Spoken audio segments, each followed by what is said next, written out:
Qué bueno es saludarles, mis amados y mis amadas. Aquí estamos con la iglesia por las casas para que podamos llegar cada día a su hogar con la palabra del Señor. Nuestro deseo es la edificación del pueblo del Señor. Y qué mejor edificación que la palabra de Dios. Hemos estado a través de varios mensajes ya anteriores estudiando acerca del Evangelio de Juan. El Evangelio de Juan nos presenta la persona, la obra que el Señor ha realizado a favor de la humanidad. Y por eso hemos estado desde el capítulo 1 hasta este día, en donde vamos a leer también el capítulo 20. Quiero que leamos los 10 primeros versículos del capítulo 20 del Evangelio de Juan. De eso vamos a hablar este día. Ahí lo tiene usted, mi amado, mi amada, en su pantalla. Dice la palabra del Señor: el primer día de la semana, María Magdalena fue de mañana, siendo aún oscuro, al sepulcro y vio quitada la piedra del sepulcro.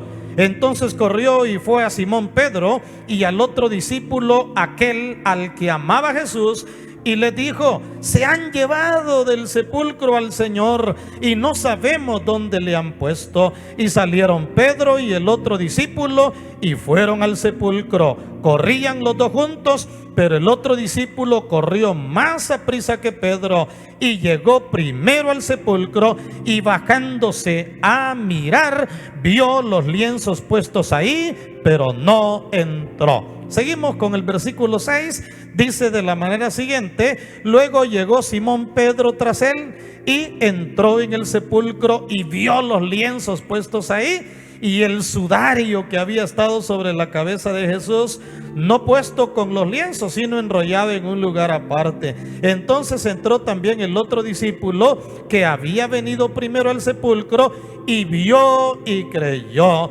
porque aún no habían entendido la escritura, que era necesario que él resucitase de los muertos. Y volvieron los discípulos a los suyos. Quedamos ahí con la lectura de la palabra del Señor. El tema del mensaje, mis amados, de este día es la base fundamental de la redención. Ese es el tema del cual vamos a estar reflexionando, la base fundamental de la redención. La palabra redimir viene de una palabra hebrea que es pagar el precio. Pagar el precio. Por eso, a la obra que el Señor Jesucristo hizo por nosotros, al haber muerto en la cruz del Calvario y al haber sufrido todo lo que hemos hablado, lo que hablábamos en la última predicación, la negación de Pedro, la traición de Judas, el maltrato de los líderes religiosos, el maltrato de los soldados, el maltrato de Pilato, la cruz, los clavos, la corona, todo fue por amor a usted y por amor a mí. La base fundamental de la redención. Él vino a dar su vida por nosotros en rescate y en amor por nuestras vidas. Y qué maravilloso es saber que hemos sido redimidos por la sangre preciosa del Señor. 2021, en el año de la reconciliación, podemos cantar victoria de redención a través de lo que el Señor ha hecho por nosotros en la cruz del Calvario. Y eso es bien lindo, hablar de la redención, pero la redención tiene una base, y de eso es de lo cual yo quiero hablar en esta hora. Así como las construcciones necesitan una base para sostenerse, la obra que el Señor hizo en la cruz del Calvario tiene una base de sostenimiento para nuestra vida espiritual. ¿Y sabe cuál es la base? La resurrección del Señor. El apóstol San Pablo, cuando le habla a los corintios en el capítulo 15, es claro en decirles: porque si Cristo no hubiera resucitado, vana es nuestra fe.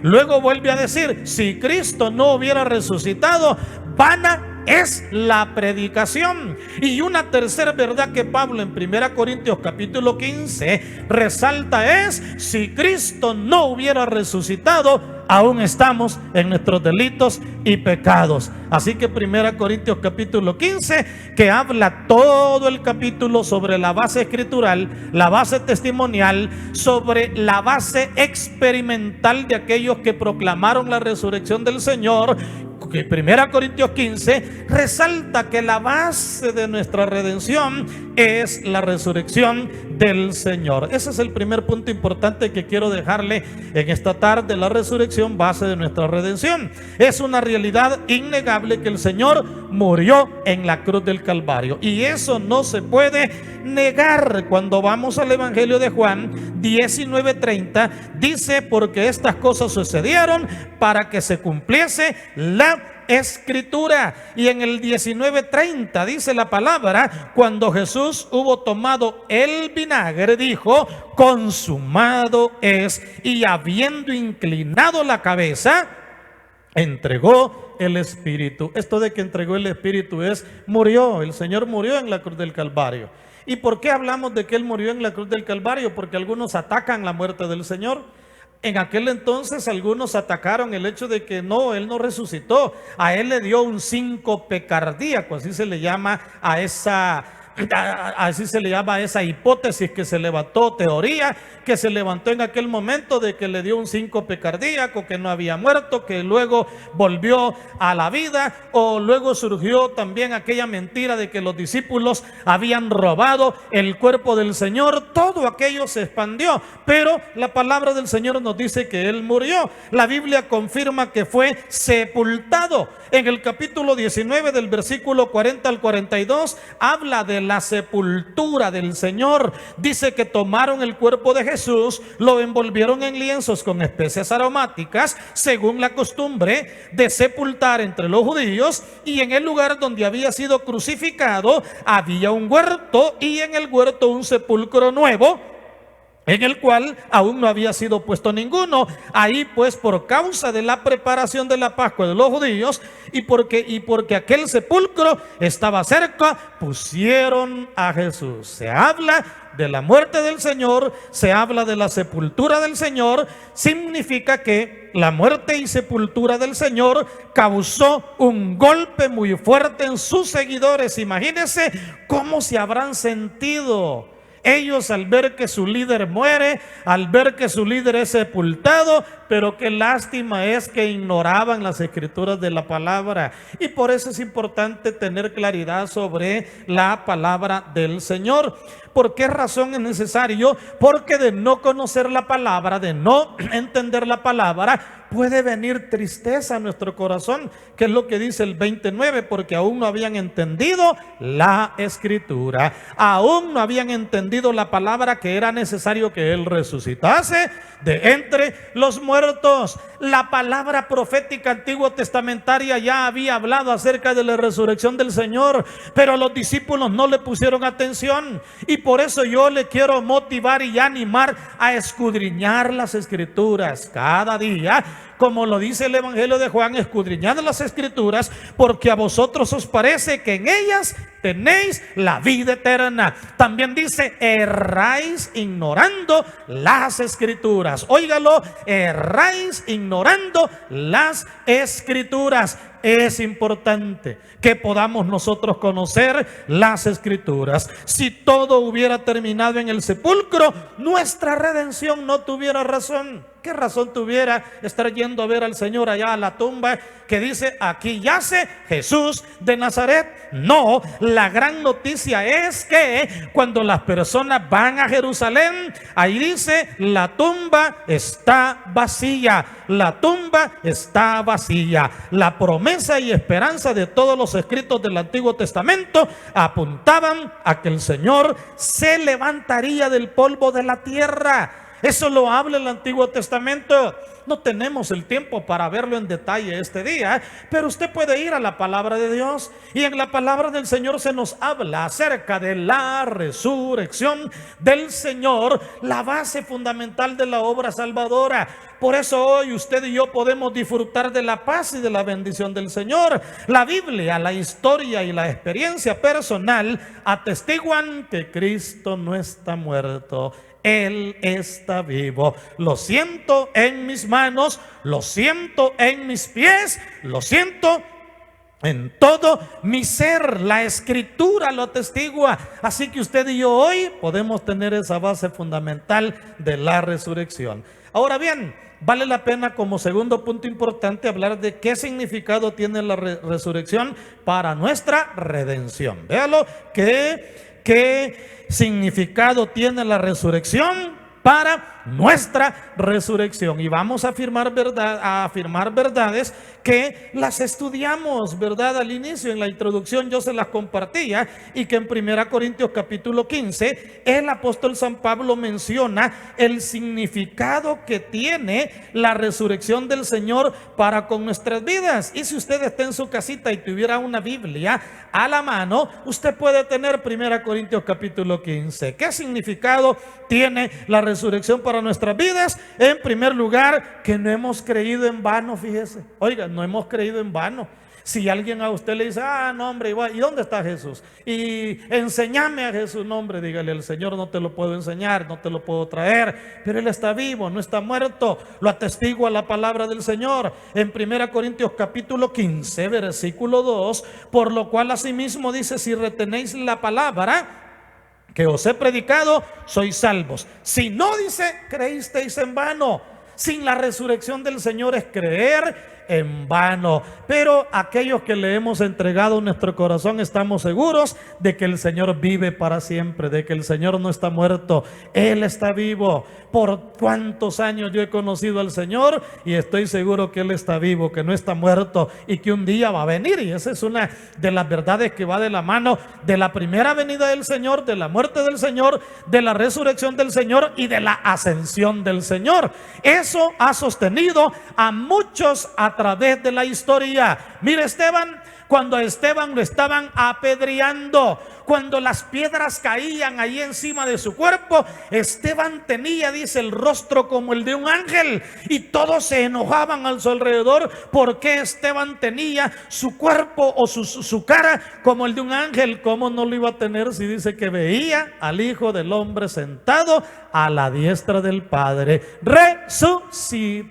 Resucitado. Eso da la garantía de la redención. Por eso hoy podemos disfrutar de la paz y de la gracia del Señor. En segundo lugar, que su gracia no es en vano. ¿Qué verdades aprendemos? ¿Qué significado tiene la resurrección para nuestra redención? Primero, no hemos creído en vano. En segundo lugar, su gracia no es en vano. El 19:10 dice, pero por la gracia de Dios soy lo que soy. Uy, qué lindo lo que Pablo dice. Por la gracia de Dios soy lo que soy. Y su gracia no ha sido en vano para conmigo. Antes he trabajado más que todos ellos, pero no soy yo, dice, sino la gracia de Dios conmigo. Es la gracia de Dios la que está para sostenernos. Es la gracia del Señor que está para ayudarnos. Es la gracia del Señor la que está para sostenernos. Si el Señor no hubiera resucitado, la gracia de Dios sería en vano. Pero como Él resucitó, ahora Pablo dice, por la gracia del Señor soy lo que soy. Yo le quiero preguntar, ¿podrá usted decir lo mismo? ¿Podrá usted decir lo mismo? En lo personal yo puedo decir lo mismo. Por la gracia de Dios soy lo que soy. Si acaso sea algo, por la gracia de Dios tengo lo que tengo. Si acaso tengo algo, lo que somos, lo que tenemos, lo tenemos por la gracia del Señor. En tercer lugar, nuestra predicación no es en vano.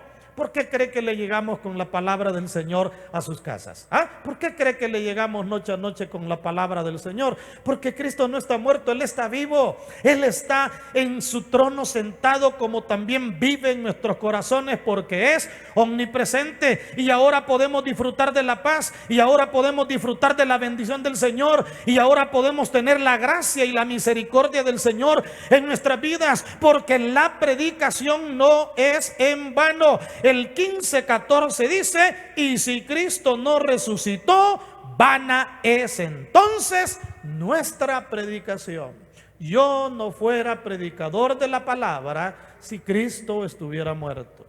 Yo no fuera predicador de la palabra si predicara a un Dios muerto. Si predicara a un Cristo muerto, a un líder muerto. Pero Él no está muerto. Él está vivo y por esa hora ahora podemos tener esa bendición. Por eso, mis amados, prediquemos, prediquemos, prediquemos. ¿Por qué nos esforzamos que usted tenga palabra del Señor en sus casas todos los días? ¿Por qué razón? Porque nuestra predicación no es en vano.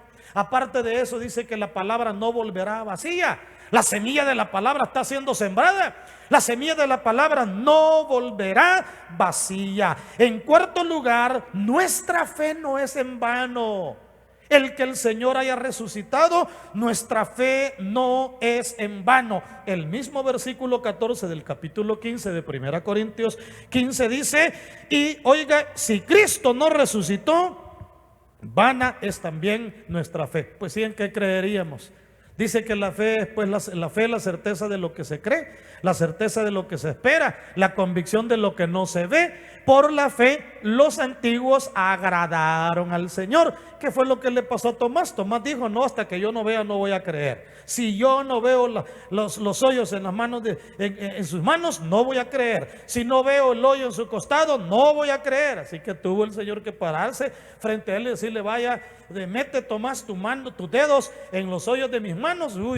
Y Tomás no hallaba qué hacer. Tomás no hallaba qué decir. ¿Pero por qué razón? Tuvo que ver para creer. Nosotros creemos para ver. En quinto lugar, que no somos falsos testigos. 1 Corintios 15:15 dice lo siguiente: y somos hallados falsos testigos de Dios, porque hemos testificado de que Él resucitó a Cristo, el cual no resucitó, si en verdad los muertos no resucitan. No fuéramos testigos fidedignos si el Señor no hubiera resucitado. Imagínense estar predicando por más de 2000 años a alguien que no ha resucitado. Y lo otro es: ¿será que un movimiento religioso podrá sostenerse a través de los años con un líder muerto? No han prevalecido. No han prevalecido. Lo que dijo Gamaliel: si este movimiento es de hombres, ya se va a terminar, dijo, déjenlos tranquilos. Pero si este movimiento es de Dios, dijo él, no los molesten, no vaya a ser que se vean peleando contra Dios. Esa fue lo que él mencionó. En quinto lugar, que nosotros también resucitaremos. Mire qué significado tiene la resurrección para nuestra redención. Nosotros también resucitaremos. El versículo 16: porque si los muertos no resucitan, tampoco Cristo resucitó. Y si Cristo no resucitó, vuestra fe es en vana. ¿Y cómo vamos a resucitar de entre los muertos si el Señor no resucitó? ¿Cómo vamos a resucitar? ¿Cuál es la base de que vamos a resucitar un día? Lo dice la palabra en 1 Tesalonicenses 4:16 en adelante, que el Señor mismo con voz de mando, con trompeta de Dios, descenderá del cielo. Los muertos en Cristo resucitarán primero, luego nosotros seremos arrebatados en un abrir y cerrar de ojos. Por lo tanto, le quiero animar a sostenernos en la fe. Y en sexto lugar, que ya no estamos en pecado. Y con eso vamos a ir descendiendo. Ya no estamos en pecado. ¿Se da cuenta que el significado de la resurrección es grande? En primero, no hemos creído en vano. Segundo, no es en vano la gracia del Señor. Tercero, nuestra predicación no es vana. Cuarto, nuestra fe no es vana. En quinto lugar, no somos falsos testigos. En sexto lugar, somos también nosotros. En sexto lugar, ya no estamos en pecado. Hemos sido perdonados por la gracia y la misericordia del Señor. ¿Qué harás con este mensaje? Hermano y hermana, ¿qué harás con este mensaje? Pastor, yo con este mensaje voy a fortalecer mi fe, voy a perseverar más en el Señor. Mi amigo, ¿qué harás con este mensaje? Entregarle mi corazón al Señor, pastor. Caminar en el sendero de la vida cristiana, entregarle toda mi vida a Jesús. Entrégale tu vida. Usted, mi hermano, no deje de perseverar. Usted, mi hermano, no deje de caminar en la gracia del Señor todos los días de su vida. Pastor, ¿iría a poder perseverar? Claro que puede. Si otros hemos podido, usted va a poder también. Solo clame, busque de Dios, métase con Dios y que Dios lo llene de su bendición. Y usted, mi amigo, siga oyendo al igual también la palabra del Señor. Amados y amadas, toditos los días estamos con palabra del Señor para con ustedes. Y el día domingo, palabra del Señor presencial en la casa de Él. Inscríbase en su grupo, inscríbase en línea, pero véngase a disfrutar el día domingo de nuestros 4 cultos en bendición de parte delante del Señor. Y usted, mi amigo, no se nos vaya a desconectar sin antes hacer la oración de confesión delante de la presencia del Señor. Si confiesas con tu boca que Jesús es el Señor, Él te salvará. Así que no te desconectes,